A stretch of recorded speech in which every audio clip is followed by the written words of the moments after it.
General Virtual Assistant. These are our qualifications: admin experience, BPO experience, or VA experience for at least 6 months, any of these three. You must be of legal age, undergraduates are welcome to apply, has a good character, which will be observed during your interview, so be at your best.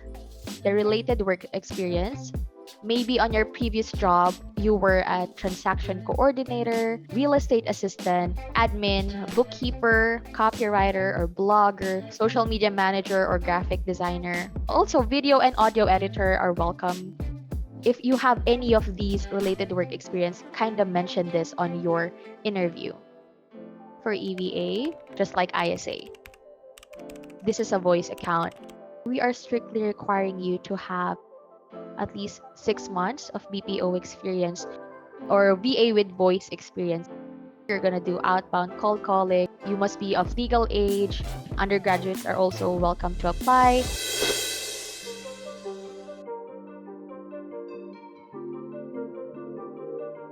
We will talk about the system requirements. You must have your main desktop or laptop and another one for backup. Backup laptop nyo is, it's okay if it's not yours. Maybe it's your brother's laptop, your friend's laptop. Just make sure that it is available when you need it. It's accessible. So it should be 64-bit desktop or laptop, one for backup, and Microsoft Office installed. You're gonna need webcam. This is for the training, very important. Next, you should have is your headset. And also, just a reminder, even if you are going to apply for a non-voice account, which is GVA, you still need a headset for the training and for your future meeting with your client. Next, we have is your backup internet. You should have your main internet and your backup. So next is yung backup power. Let's say, nag-work na kayo, need nyo ng backup power.